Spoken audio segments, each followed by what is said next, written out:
The Invisible Man 2020 ဇာတ်လမ်းကို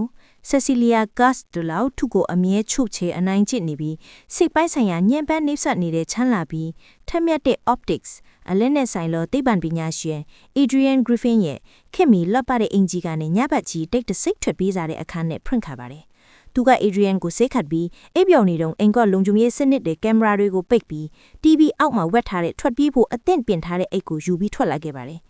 ဒါပေမဲ့သူတို့မွေးထားတဲ့ခွေးရဲ့လေဘက်ကိုဖြုတ်ပေးဖို့ကြိုးစားရင်းနဲ့ကားအချက်ပေးတန်းထဟိသွားလာကြောင်း Adrian နိုးလာပြီးသူ့ကိုအမိလိုက်လာခဲ့ပါတယ်။ Cecilia ကကားလမ်းမပေါ်မှာစောင့်နေတဲ့သူ့ညမ Emily ရဲ့ကားဘုတ်ကိုအပြေးလွှတ်တတ်ပြီးအောင်မြင်စွာထွက်ပြေးလွတ်မြောက်ခဲ့ပါတယ်။ Cecilia ဟာ Adrian ရဲ့လက်ကလွတ်မြောက်ဖို့တော့သူ့ရဲ့ကိုင်းကတငယ်ချင်းဖြစ်သူရဲရရှိ James နဲ့ James ရဲ့ဆဲကျော်တန်းတန်နီ Sydney တို့အိမ်မှာပုံအောင်နေထိုင်ပါတယ်။ Adrian ကသူ့ကိုလွယ်ကူရှာနိုင်တဲ့အတွက်အိမ်အမြင်ကိုလုံးဝမထွက်ရပင်အလွန်အမင်းကြောက်လန့်နေပါတယ်။ရတပတ်အနိုင်ငံအကြာမှာ Emily ကသတင်းတစ်ခုယူလာပါတယ်။ Adrian ဟာကိုတက်တည်သွားပြီဆိုတဲ့သတင်းပါပဲ။ဒီသတင်းကြားတော့ Cecilia ဟာပထမဆုံးအကြိမ်လုံခြုံသွားပြီလို့ခံစားလိုက်ရပါတယ်။ Adrian တည်ဆုံးပြီးနောက်သူ့ရဲ့ရှိအနေလည်းဖြစ်ပြီးညီကိုလည်းဖြစ်တော့ Tom Griffin က Cecilia ကိုခေါ်တွေ့ပါတယ်။ Adrian ကသူ့ရဲ့အမွေတဲက American $9 သန်းကို Cecilia အတွက်ချန်ထားခဲ့ကြောင်းပြောပါတယ်။ဒါပေမဲ့စီကန်းတစ်ခုရှိပါတယ်။ Cecilia ဟာရာဇဝမှုတစ်ခုမကျူးလွန်ရတယ်လို့စိတ်ပိုင်းဆိုင်ရာမကြမ်းမာသူအဖြစ်တတ်မှတ်မခံရပါဘူး။အဲဒီနောက်မှာတော့ James တို့အိမ်မှာထူးဆန်းပြီးရှင်းပြလို့မရတဲ့အဖြစ်အပျက်တွေစဖြစ်လာပါတယ်။ဥပမာမိဖို့မှာဟင်းချက်နေရင်နဲ့မိရှင်ယူတည့်ရဲ့အမြင့်ဆုံးဖြစ်သွားတာမျိုးတွေပေါ့။ Cecilia ဟာ Adrian မတည်သေးဘူးသူ့ရဲ့နီးပညာကိုသုံးပြီးကိုပြောက်လူသားအဖြစ်သူ့ကိုလာနောက်ချက်နေတယ်လို့စပြီးတန်တရားဝင်လာပါတယ်။သူက James နဲ့ Emily ကိုဒီအကြောင်းတွေပြောပြပေမဲ့သူတို့က Cecilia ဟာအတိတ်ကစိတ်တန်ရာကြောင့်စိတ်ဖိစီးပြီးစိတ်ကစင်းကရဖြစ်နေတယ်လို့ပဲထင်ကြပါတယ်။တိုက်ခိုက်မှုတွေဟာပိုပြီးပြင်းထန်လာပါတယ်။ဥပမာအလုပ်အင်တာဗျူးက Cecilia အလုပ်အင်တာဗျူးသွားတဲ့အခါသူ့ရဲ့အရေးကြီးတဲ့ design find ဒီ portfolio ကအိတ်ထဲကနေပျောက်ဆုံးနေပြီးအင်တာဗျူးမှာအရှက်ကျသွားပါတယ်။တညမှာတော့ကိုပြောက်လူသားက Sydney ကိုထိုးလိုက်ပြီး Cecilia ကထိုးတာပါတော့ Sydney ကိုထင်အောင်ပြုတ်လုပ်ခဲ့ပါတယ်။ဒီဖြစ်ပျက်ကြောင့် James ကသူ့သမီးရဲ့လုံခြုံရေးအထောက် Cecilia ကိုသူ့အိမ်ကနေခဏထွက်သွားပြီးဖို့တောင်းဆိုခဲ့ပါတယ်။ Emily နဲ့ဆက်ဆံရေးပျက်စီးခြင်းမှာ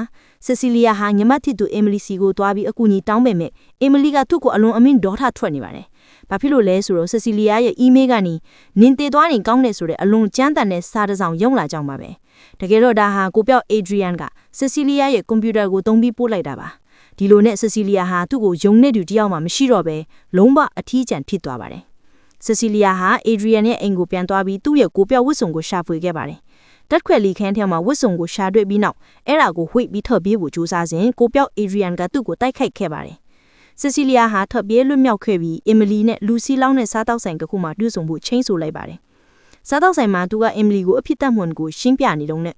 စပွဲမှာထိုင်နေတဲ့ Emily ရဲ့လေဘင်းကိုဓာတ်တစ်ချောင်းကရုတ်တရက်လှိလိုက်ပြီးအဲ့ဓာတ်ကို Cecilia ရဲ့လက်ထဲကိုထည့်ပေးလိုက်ပါတယ်။လူမြင်မှာတော့ Cecilia ကသူ့ညမကိုအကြောင်းမဲ့တက်လိုက်တာပုံဖြစ်သွားပြီးသူ့ကိုချက်ချင်းဖမ်းဆီးပြီးလုံခြုံရေးတင်းထန်တဲ့စိတ်ကြမ်းမာရေးစေယုံကိုပို့လိုက်ပါတယ်။စေယုံမှာ Cecilia ကသူကိုဝင်ရှိနေတယ်လို့သိလိုက်ရတာကြောင့်ဒါဟာ Adrian ရဲ့အစီအစဉ်ဖြစ်မှန်းသူချက်ချင်းသဘောပေါက်လိုက်ပါတယ်။ကလေးကိုတုံးပြီးသူ့ကိုတစ်သက်လုံးချုပ်ကိုင်းဖို့ကြံစီတာဖြစ်ပါတယ်။ Tom ကစေယုံကိုနားတွေ့ပြီး Adrian ရဲ့အစီအစဉ်အကြောင်းတရွံပိုက်ပြောပြတဲ့အခါ Tom ကဒီကိစ္စမှာပါဝင်ပတ်သက်နေမှန်း Cecilia ရေးမိလာပါတယ်။ Cecilia ဟာလွတ်မြောက်ဖို့အစီအစဉ်တစ်ခုဆွဲပါတယ်။သူခိုးယူလာတဲ့ဘောပင်နဲ့ကိုတက်တည်ခြင်းယုံဆောင်ပြီးကိုပြောက်လူသားကိုထောင်ခန်းလိုက်ပါတယ်။ထင်တဲ့အတိုင်းပဲကိုပြောက်လူသားကသူ့ကိုကဲဖို့ရောက်လာပြီးတိုက်ခိုက်ပါတယ်။အဲ့ဒီအချိန်မှာ Cecilia ကဝှေ့ထားတဲ့ဘောပင်နဲ့ကိုပြောက်လူသားကိုအကြိမ်ကြိမ်ထိုးလိုက်ပါတယ်။ဝစ်စုံကမီးမလင်းဖြစ်လာတာကြောင့်အဆောင်တွေကဝင်လာပြီးကိုပြောက်လူသားနဲ့တိုက်ခိုက်ကြပါတယ်။အဆောင်တွေအကုန်လုံးကိုလည်းတပ်ပစ်လိုက်ပြီးတော့ Cecilia ငါ့ကိုပြဿနာမရှာရမင်းမိတ်ဆွေအကုန်လုံးကိုတပ်ပစ်မယ်ပြောပြီးထွက်သွားပါတယ်။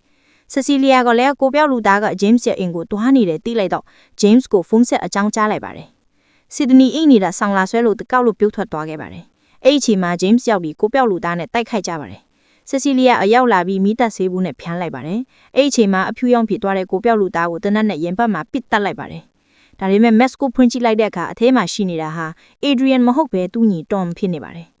Jerry က Tom က Adrian ကိုပြန်ပြနိုင်ဆွေပြီးဒီဝတ်စုံကိုတုံးပြီးရာဇဝမှုတွေကျူးလွန်ခဲ့တယ်လို့ကောက်ချက်လိုက်ပါတယ်။မကြခင်မှာပဲ Adrian ကိုသူ့အိမ်ရဲ့မိပကမ်းမှာကျူးတိုက်လျက်သားကဲတင်လိုက်ကြပါတယ်။ Adrian ဟာအခုတော့ဘာအဖြစ်မှမရှိတဲ့အနိုင်ကျင့်ခံရသူအဖြစ်မှလွတ်မြောက်သွားပါတယ်။ဒါရီအားလုံးဟာ Adrian ကသူ့ညီကို scapegoat အဖြစ်ခံတိုးအဖြစ်တုံးပြီးအကွက်ကြက်စီစဉ်ခဲ့တာမှန် Cecilia ကျလောက်ပဲသိနေပါတယ်။ဘယ်သူမှသူ့ကိုမယုံတဲ့အတွက် Cecilia ကကိစ္စတွေကိုသူ့နီးသူဟန်နဲ့အဆုံးသတ်ဖို့ဆုံးဖြတ်လိုက်ပါတယ်။ သူက Adrian စီကဝန်ခံချက်ရရှိဖို့ဆိုတဲ့အကြောင်းအရာနဲ့ Adrian ရဲ့အိမ်ကိုညစာစားဖို့တွားတွေ့ပါတယ်။သူက James နဲ့ကြိုတိုင်ပင်ပြီးအတန်ဖိုင်းရက်တစ်ခုကိုတိတ်တဆိတ်အထားပြီး James ကအပြင်ကကားထဲမှာစောင့်နားထောင်နေပါတယ်။ Adrian ဟာအဖြစ်ပြက်အားလုံးကိုညှင်းဆုံပေမဲ့သူ့ရဲ့စကားလုံးတွေက Cecilia ကိုစိတ်ပန်းဆိုင်ရာချင်းချောက်နေပြီးသူလုပ်ခဲ့တာတွေကိုတွင်ပိုက်ဝန်ခံတယ်လို့ surprise လို့ဆိုတဲ့စကားလုံးကိုသုံးပြီးပြောဆိုခဲ့ပါတယ်။